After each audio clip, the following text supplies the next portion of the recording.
Estamos de volta com o Gazeta Entrevista, no oferecimento de Verágua. Olha, Verágua é água mineral produzida no Acre, com alto padrão de qualidade. Quando você for comprar água mineral, escolha Verágua.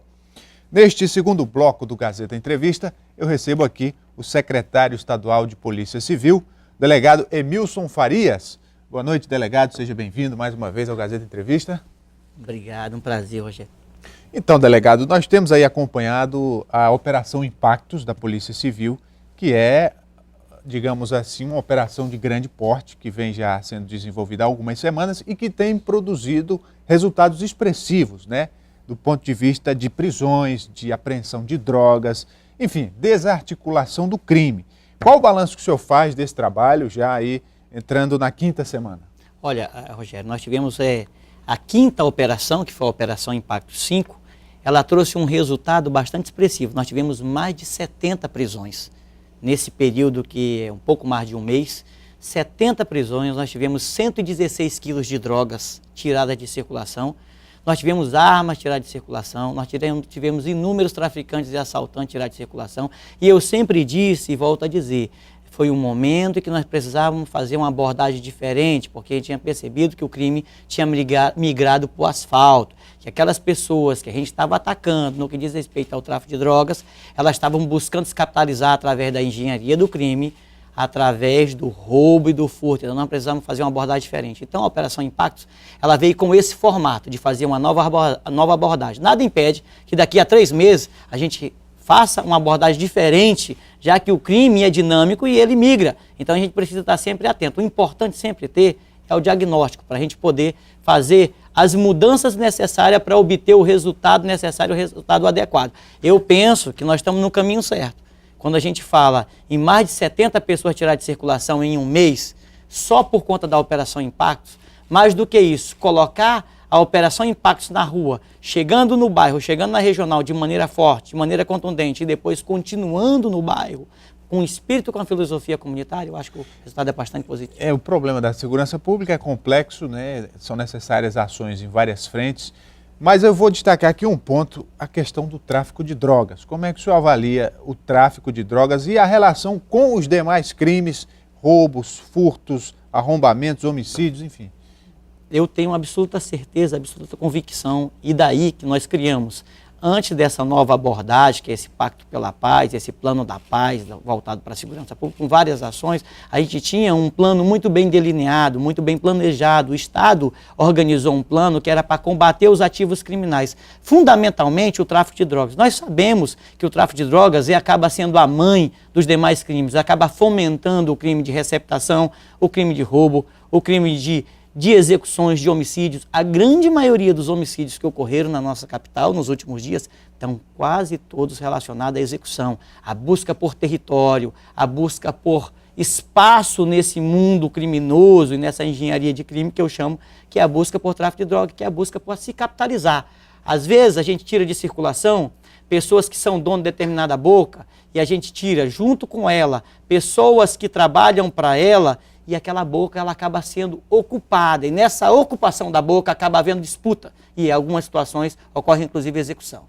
Esse número elevado de prisões trouxe à tona um outro problema da superlotação dos presídios. Essa semana, inclusive, alguns presos permaneceram na delegacia de flagrantes mais do que o tempo de 24 horas, que é o previsto em lei.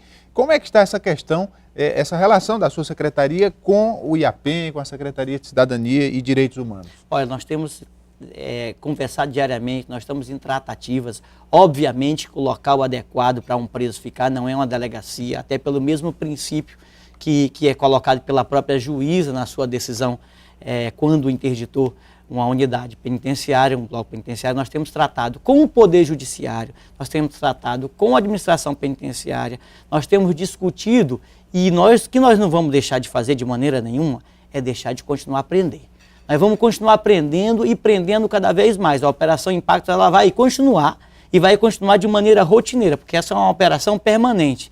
Como a gente vai resolver e como é que a gente está resolvendo? A gente tem conseguido levar para senador Guiomar, conseguido levar, quando abre o espaço lá na unidade Francisco de Oliveira Conde, a gente tem mandado para Francisco de Oliveira Conde. A tornozeleira eletrônica já é uma realidade, alguns presos já estão saindo com tornozeleira eletrônica e a gente está resolvendo através dessas tratativas. Penso que a gente vai evoluir e vai avançar para que a gente continue deixando o mínimo possível os presos em delegacia. Nós tivemos presos que ficaram 48 horas.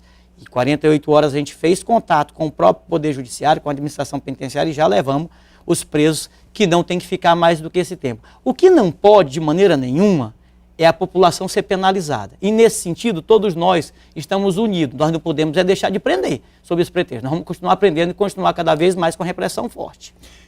O senhor sempre falou em inteligência na polícia, em tecnologia, em capacitação técnica. E a gente tem observado alguns avanços nesse aspecto. Tem aí o sistema de monitoramento eletrônico, de câmeras, tem alguns equipamentos que a Secretaria adquiriu, inclusive eu quero destacar um deles, que é um equipamento muito moderno, de alta tecnologia. Um técnico israelense está vindo aqui dar esse treinamento para os técnicos da Secretaria. Está aí as imagens, olha só. Eu gostaria que o senhor explicasse como é que funciona esse equipamento, qual vai ser o resultado que ele vai produzir. Olha, o Estado fez essa compra junto com o governo federal, uma parceria Estado e governo federal, e nós trouxemos esse equipamento. É um equipamento de tecnologia israelense. Só existe 2 locais do Brasil que tem esse equipamento, é o scanner 3D manual, é um scanner com essa tecnologia avançada. O FBI utiliza esse equipamento. Esse equipamento, ele perpetua a cena do crime. O local do crime, em que nós temos lá um cadáver, uma arma, sangue, nós conseguimos fazer um escaneamento, nós conseguimos perpetuar aquele local do crime, tanto do ponto de vista horizontal como do ponto de vista longitudinal, fazendo uma avaliação 360 graus naquela cena do crime. Isso faz com que a gente, como eu disse anteriormente, tenha uma noção espacial do local do crime.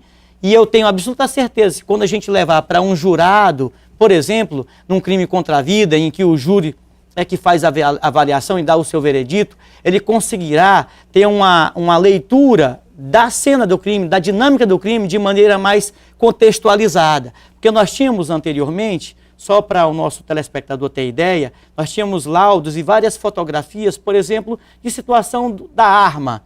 O perito buscava vestígios de maneira individualizada. Me parece que ele evita a fraude, inclusive. Ele evita, ele tem todo esse aspecto, porque ele imortaliza, ele perpetua aquela cena. Então não tem como, havendo o isolamento e a preservação do local, o perito vai para a cena do crime. Então aquilo que a gente faria, sessão de fotografia de arma, sessão de fotografia do sangue, sessão de fotografia do corpo, então nós fazíamos avaliações isoladas. Aqui nós estamos fazendo a avaliação de maneira completa e totalmente contextualizada, inclusive com profundidade. O perito precisava medir a distância entre o corpo e a arma através de uma trena. Aqui não, aqui nós temos a tecnologia. A tecnologia ela vai estar preservando aquele local. Se a gente trouxer para um tribunal do júri, através de um slide, o jurado que vai dar o veredito final, ele vai fazer a avaliação correta de onde saiu o disparo, qual a direção do disparo, onde que entrou, como que entrou. Fica mais fácil até para a justiça julgar. Com certeza, o objetivo maior é fortalecer e qualificar a prova e fazer com que a justiça tenha maior efetividade no que diz respeito a esses crimes. Agora o senhor fala da investigação, do trabalho da Polícia Judiciária, que é a Polícia Civil. Como é que o senhor avalia também a importância do policiamento ostensivo, da Polícia Militar que está lá fazendo a ronda, que está muitas vezes prevenindo um crime porque está inibindo a ação do criminoso?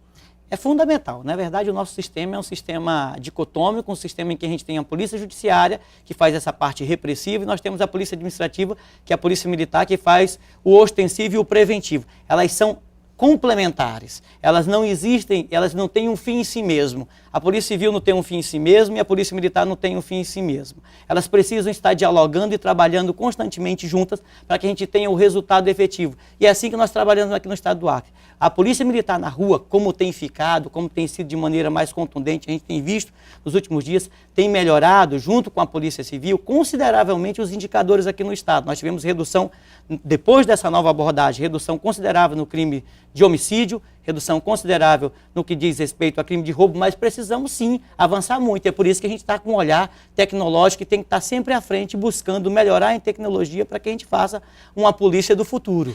Falando em tecnologia, um outro equipamento, e a Secretaria de Segurança, a Polícia Civil tem esse equipamento, que também é utilizado em caso de necessidade, é o Guardião, aquele capaz de interceptar ligações telefônicas. E não por acaso, em toda a época de campanha eleitoral, esse Guardião se torna notícia. Porque aí surgem os comentários de que candidatos estão sendo monitorados, né, pessoas influentes estão tendo suas ligações telefônicas monitoradas, até jornalistas que eventualmente estariam sendo grampeados. Enfim, doutor Emilson Farias, o que há de verdade nisso? De onde surgem esses boatos? Por que em toda a campanha eleitoral essa história vem à tona? Primeiro eu preciso deixar claro para a população que o Guardião é uma ferramenta extraordinária usada por todas as polícias do Brasil e do mundo. É um equipamento fundamental para desbaratar a quadrilha. O PCC saiu daqui do estado do Acre com a Operação Diáspora com uma ajuda contundente do Guardião. Nessa época de campanha começa a surgir esse tipo de coisa, as pessoas começam a querer se vitimizar e começam a apelar para alguns discursos absolutamente vazios. Foi colocado essa semana na mídia por um candidato, pretenso candidato, enfim, que estaria sendo interceptado. Ele não está sendo interceptado, não passa de uma mentira. Não há interceptação de sinais na situação em que ele sim está sendo investigado por um crime de corrupção, mas não há interceptação de sinal. Interceptação de sinal só ocorre com autorização judicial. E se tivesse, que não é o caso específico, teria autorização de justiça, porque o Guardião, além de tudo, ele é auditado e está sempre sobre o olhar do Poder Judiciário e do Ministério Público. Nós, Polícia Civil do Estado do Acre, nós temos a preocupação de nos guiar sempre pela bandeira da lei. Nossa estrela polar sempre é a lei. Nós sempre temos um cuidado de observar ao Código de Processo Penal, ao Código Penal. Na hora que a gente precisou prender uma pessoa lá do partido, que fosse o partido de situação lá em Feijó, nós fizemos. Na hora que a gente precisa fazer do partido de oposição, nós fazemos, porque a nossa estrela guia e nossa estrela polar é o Código de Processo Penal e o Código Penal. A população não acredita mais nesse tipo de coisa. Esse tipo de coisa não cola mais. Eu acho que está na hora da gente apresentar propostas, sermos mais serenos, sermos mais equilibrados e mais responsáveis com a coisa pública, ter mais seriedade nas coisas. Esse tipo de apelo, eu penso que a população não suporta mais e não tolera mais. Essa questão política, por falar nisso, algumas semanas atrás, alguns meses atrás, o nome do senhor era citado nos bastidores da política como um possível candidato nessas eleições. E aí eu pergunto, pelo visto o senhor desistiu, né? Não, eu de fato fui convidado sim, mas eu não me seduzi pela ideia. Eu sou uma pessoa mais de gestão, sou um delegado de polícia de carreira, vou continuar sendo delegado de polícia. Estou aqui para colaborar com o governo na gestão da Polícia Civil. Sou uma pessoa que tenho mais entusiasmo por essa área policial e pretendo continuar na área policial. Afinal de contas, sou um delegado de carreira, devo continuar trabalhando nessa área. Muito bem, delegado Emilson Farias, secretário estadual de Polícia Civil do Acre, conversando conosco. Muito obrigado. Eu que agradeço, é sempre um prazer enorme poder vir ao programa de vocês. Muito obrigado. Gazeta Entrevista vai dar uma paradinha para o intervalo, a gente volta daqui a pouco, não saia daí.